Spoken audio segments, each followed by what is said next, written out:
coming up. And then I like to push it up and really hook it on the way down. This is real sourdough that you'll know how to make by the end of this episode. This restaurant heard the public's protest of seed oils and decided to remove them all from their dishes. Stay tuned to see what they use instead. Plus, a Miami summer camp that welcomes all. All that and more is today on SoFlo Health.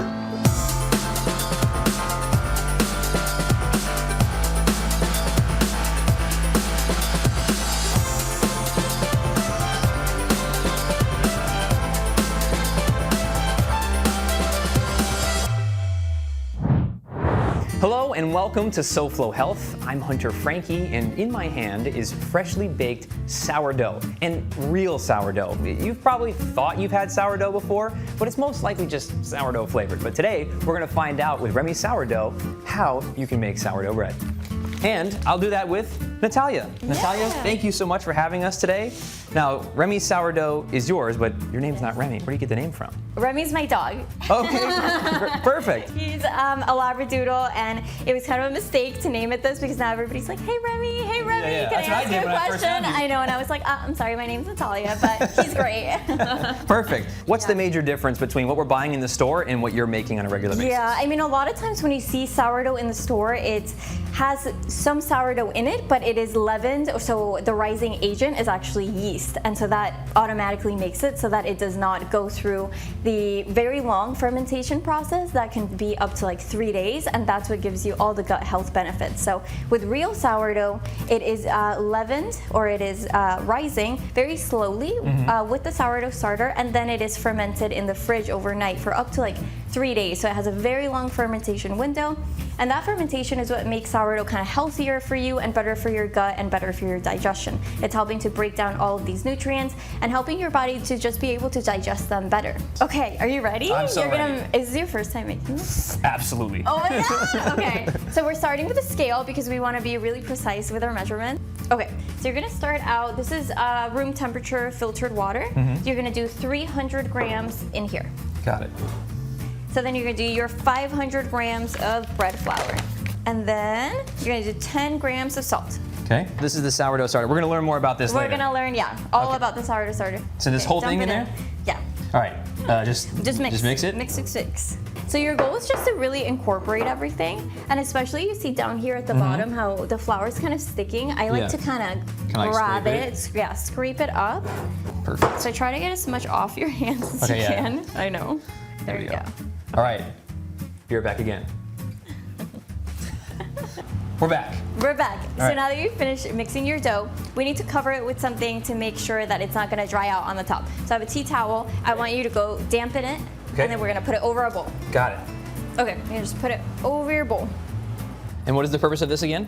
So that the tops of your dough don't dry out, because it's gonna be sitting on the counter for quite a few hours. Okay. So we wanna keep it, moist. And that's it, right? For the dough portion. For right now. For right now. Well, we're going to learn more about sourdough bread and how to make it. And this was step one for today's show, but there's actually a step that you need before this, which we'll go over after you watch this.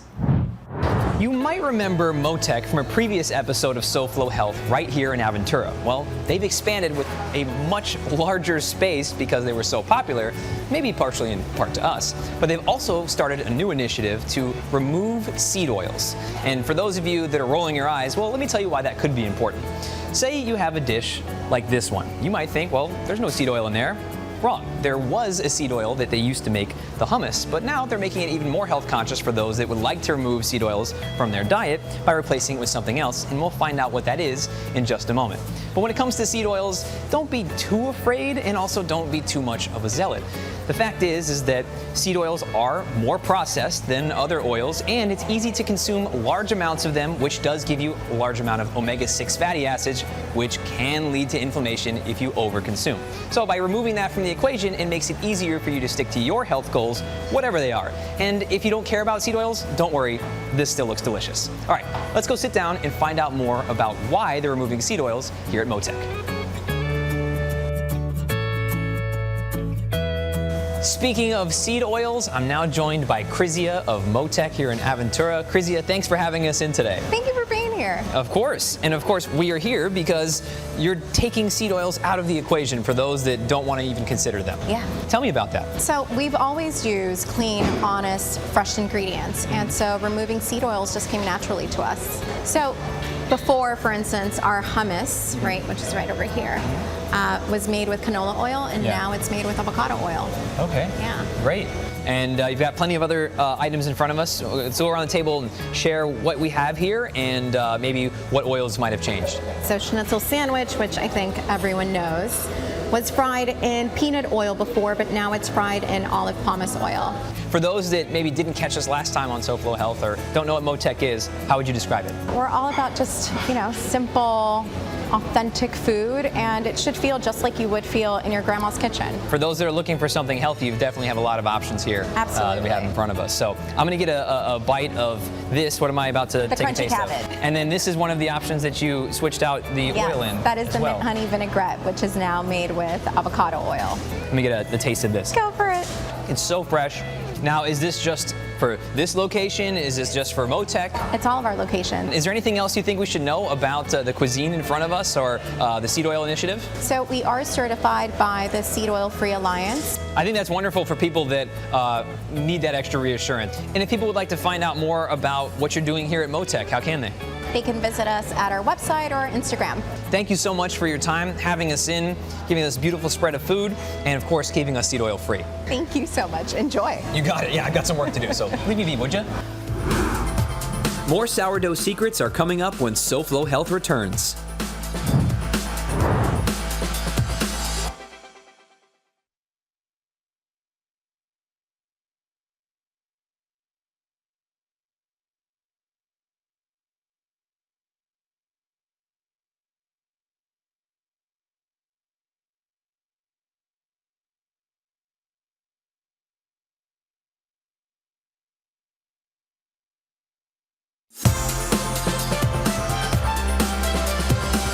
Beneath this towel is the beginnings of bread. Welcome back to SoFlo Health. I'm Hunter Frankie. This is Natalia of Remy's Sourdough. We are making sourdough bread here today on SoFlo Health.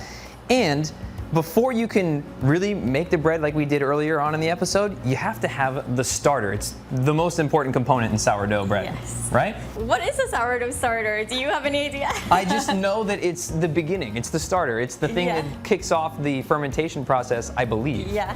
So sourdough starters are originally created by just mixing flour and water and mixing it. So typically it's really hard, especially if you're new with sourdough, to know if it's working correctly if you're starting your own from scratch. So I just recommend you buy one online, you get one from a friend, you can order one from Remy's Sourdough if you live in Miami.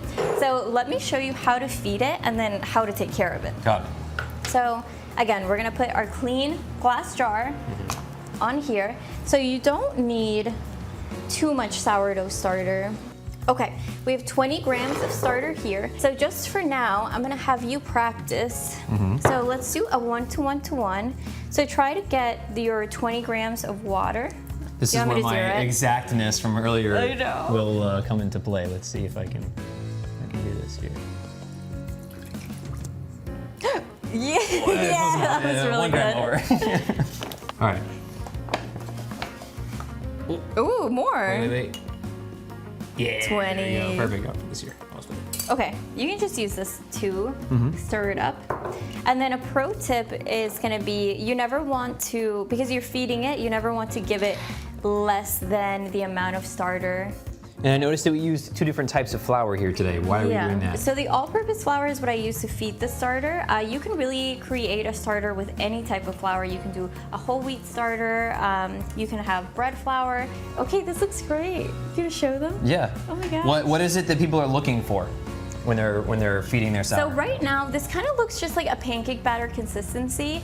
You'll see a lot of times people will mark where kind of the line where the sourdough starter is, so that you can see where it rises, because this is going to sit on the counter for the next few hours, and we're going to wait for this to basically double in size and get very bubbly on top, exactly like the starter that was active that we saw earlier. So this starter right now, because it was just fed, If we were to put this inside of this recipe, it wouldn't really rise because it's not ready. So making sourdough bread is not for someone who is impatient. No, not at all. You need a lot of time, a lot of patience. All right, well, speaking of patience, if you want to continue to see how we're making this here, you're gonna have to keep watching SoFlo Health.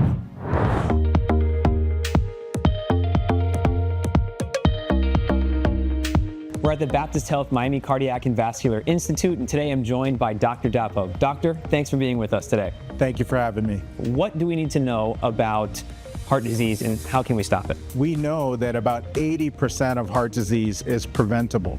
Wow. And the way that we can do that is really, first knowing your numbers and then taking control of your health. Now, how would I know if I or a loved one are experiencing symptoms of heart disease? Heart disease presents typically as shortness of breath, chest pain, palpitations or irregular heart rhythms, or just feeling overly fatigued.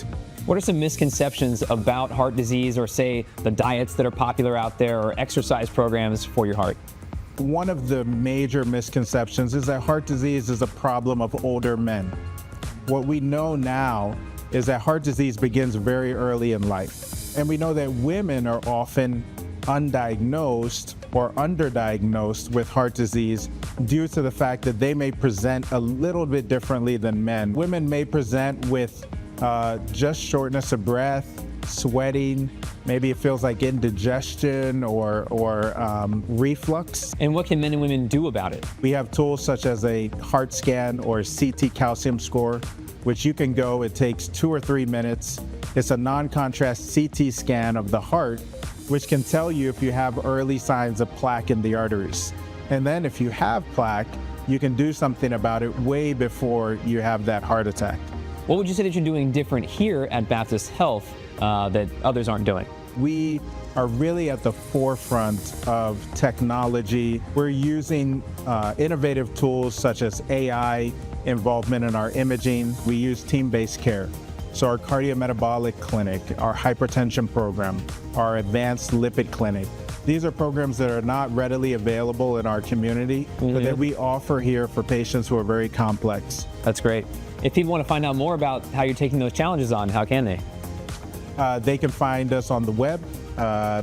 We have a lot of resources there. Our physicians are there. Our prevention program is there. And they can always reach out. Dr. Dapo, thank you so much. Thank you. You got it. An affordable Miami-based summer camp and more sourdough prep are after the break on SoFlo Health.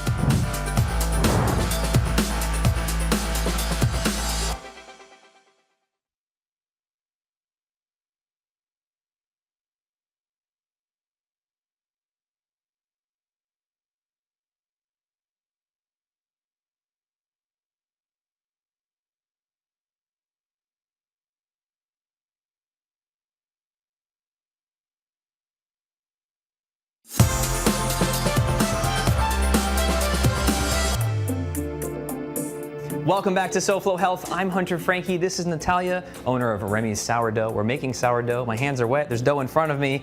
What's next? Let's go. It's easier to do this when your hands are wet so that it's not as sticky. So these are the stretch and folds. We're gonna pretend, there's 4 sides to our dough. I like to start with this top one. So why don't you go ahead and grab the dough really from the very bottom, kind of scrape it, and then I'll tell you. So pull it up, So stretch, fold it over itself. And then, because remember, we have our 4 sides, so we're gonna turn our bowl over. Okay. We're gonna do the next side. Once you do all 4 sides, that is 1 set of stretch and folds. You're gonna cover it back up and you're done. And then in 30 minutes, you're gonna do this again. That's your second set. 30 minutes after that, you do that again. That's your third set. So after that, your dough is gonna sit on the counter. Around 6 hours of sitting on the counter should be plenty for 1 loaf. So what I wanna do here is dump it out on the counter. So that's a really good sign of fermentation as well. Look at that. So when it comes to shaping, we're really trying to create a lot of tension and have it be a ball that can, maintain its structure. All right, so Ready? I'm pushing up and then pulling it back. Yeah, so I like to do them Like here, Okay. and then kind of push this way, and then hook down, and then hands off. Okay, and then I'll show you how I would do it. Ready? Save us. Woohoo! So then you would just, look how beautiful she is. That's why she makes sourdough. I use wicker baskets and cheesecloth. Now you could let this sit here for like 15-20 minutes, and then you would do your final shape, which I like to call it just clasp the book. And then, do you want to do the other side? Clasp the book. There you go. There you go. And then this is the bottom of your bread. So when you put it here, the bottom goes on top. And then we tuck the baby in for bed. Good night, sweet prince. Good night. And then he's gonna go in the fridge overnight. So this is the next morning, so your dough is gonna be cold. Feel the cold baby. Quite cold. So remember how this was the bottom of your bread? Yes. That makes it much easier to just plop it onto some parchment paper. For the expansion score, I like it to be so deep That's a deep. that it's basically halfway, right? Yeah. But then for our decorative scores, just to make her look pretty, How are we gonna bake it? we have 3 options. Okay. Ready? Yep. Okay, so the 3 different ways. So obviously the most common one is your Dutch oven. So this is gonna be preheated in your oven. And then this is kind of your sling to put this in here. You're gonna cover it up. So I like to think about when the top is on, you're kind of cooking the inside. And then when you take this off and you release the steam, you're just cooking the outside and browning the outside. Got it. So it's a very similar thing with our other methods. So we could put it in here. Same thing, this is the same thing as your lid. So put it on just as a hat, as your lid. And same thing with your recipe. When it says take off the lid, take this off. Okay, so option 3, if you don't have a Dutch oven or you don't have 2 loaf pans, if you have a baking sheet at home, this baking sheet is where you would put your loaf of bread on the top or middle rack. And then you need another oven-safe container, and this is going to be filled up with water and ice, and this is going to go on the very bottom. This is called open baking, and same exact idea. Just when your recipe says to take off the lid, you are just removing the steam source, and these are your 3 options. Okay. Well, we're gonna get this into the oven, and then my favorite part, we're gonna eat some bread. Summer's not quite over yet, and if you've been looking for an affordable place to take your kids for summer camp, then the Boys and Girls Club of Miami-Dade has you covered. Let's go meet Alex and find out more. Now joined by Alex of the Boys and Girls Club Miami-Dade. Alex, thanks for having us again. Oh, thanks for being here. Definitely. Last time we saw you, you had Christmas trees, and now it's much hotter outside. Much hotter and much nicer. Yeah, actually it is quite nice outside. There's a good breeze going. The kids are out having fun. What's happening around this time of year? Well, this time of year is summer camp. I mean, this is that time of year when the kids are out here in the summer. Parents are working, so they're here all day long. There's no school, so the kids have to be here all day long. It's a great place for them to be, and it's all about the experience. The summer camp is about experiencing. It's not so much, yes, we do have some academics going on, but it's really about the experiences, taking them on field trips, getting them to experience other parts of Miami. And how does the summer camp work? Well, it's open all day long from 8 in the morning to 6 in the afternoon. We have 6 different locations where we offer summer camp at, so it's convenient for most everybody in town. And it's just a great place to be, and kids enjoy themselves. They create they create friendships that last a lifetime, and it's just a great, fun place to be. And who is the Boys and Girls Club of Miami-Dade for? Well, really, it's for anybody. I mean, our mission stays for those kids who need us most. And so if you come to us, you obviously need a service. And so we're here for everybody. We're here for the entire Miami-Dade community. Okay, and what's the benefit of bringing them here versus many other camps that are out there? Yeah, that's a question we get often from parents and from a lot of folks. I mean, the biggest benefit you get here is, one, you have safety. Our staff is trained professional staff that are here every single day to work with the kids. 2 is the affordability. And 3 is the programming that takes place. There's constantly programming going on. It's not about just sitting and throwing a ball. It's every hour they switch from one area to the other, inside, outdoors, gyms, all sorts of things, art, STEM. There's all sorts of activities going on every single day, every single hour. As a parent, I just want to sign up my child at a good place that's affordable, that I know that she's going to have a lot of exciting things, and she can broaden her horizons, right, with her friends and such. So that's why I try to get all of the parents that I know to come. How long is this running for? Oh, so we'll be here all the way through the first week of August. Then after that, there's a 2-week break, and then school starts right back up again. I know I don't want to hear about the school yet, but it starts back up, and then then again it will be open again. School, anytime school's closed, we're open. So whenever school starts back up in the afternoons, we'll be opening up again. Excellent. And if people want to find out more, parents want to learn how they can get involved, how can they? Sure, they can either go to our website, bgcmia.org, or they can call us at the main line 305-446-9910. What's the age range? So the age range is from kindergarten to high school, and so then we've got a specific program for the teens, which all sorts of cool stuff. It's a teen center. Each club has its own separate teen center, so they get their little hangout area and a place to be on their own and do some really fantastic stuff. Got it. And for those that are looking to volunteer, become a staff, or help out, are you looking for that sort of thing? Absolutely. We always rely on volunteers and on staffs particularly, so they can always, either go to our website or call our number, and there's more than enough information there, so we're always relying on everybody. Great. Alex, is there anything else you think we should know? No, I mean, just, it's a community effort, so everybody pitches in, and it's been a great program for the last almost 80 years, so we're excited to be here again this year. Great. And just real quick for everybody at home, what are the 6 locations? So we have this one here, which is Coconut Grove. We have Liberty City. We have Kendall.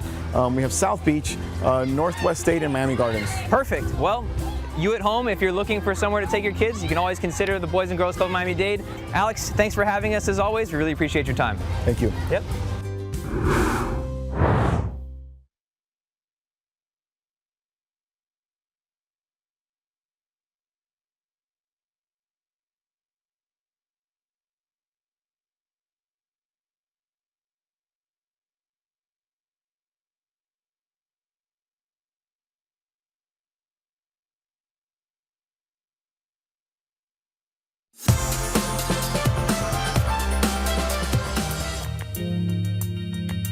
Welcome back to SoFlo Health. I'm Hunter Frankie. This is Natalia. She owns Remy's Sourdough. This is sourdough, and we're about to try it because we've been making it throughout the episode today. So, Natalia, Are you ready? Yeah, here we go. Okay, this is the moment of truth.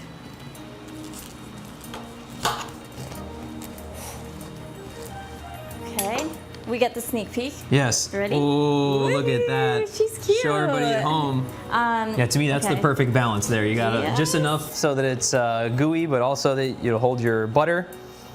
And then I like to slice it this way. And we've got some butter here from Miami Cheese Shop, where we are today. That's where we are, and at room temperature, very important. Okay, are you ready to eat? Yes. He's like, I'm always ready. Yes. This is perfectly healthy stuff. There you go, this is for you. Look at that. It's a beauty. I'm gonna take a bite. This is very good. Okay, cheers. Cheers. If people are watching right now and they want to learn and do what we just did, how can they find out more? Yeah, so you can follow me on Remy Sourdough, REMYS.sourdough on TikTok and Instagram. I also have my website, remysourdough.com. Excellent. Yeah. Well, thank you so much for sharing with us, for baking with us, for giving us your knowledge. Yeah. I mean, this is delicious. So if you're looking to have some more bread in your life in a healthy way, this is a great way to do that, whether you want to learn to make it yourself or get some that's high quality like this. Yeah. Cheers to that. Cheers again. Thank you so very much. That's all for this week's episode of SoFlo Health. We hope you learned something, and we're excited to have sourdough on the show. If you want to catch up on previous episodes of SoFlo Health to balance out the bread in your life, you can do so on SoFloShows.com. You can also follow us using @SoFlo Health to share with us what you're doing to stay healthy. Until next week, it's goodbye, good health, good company, and very good bread. And sourdough bread.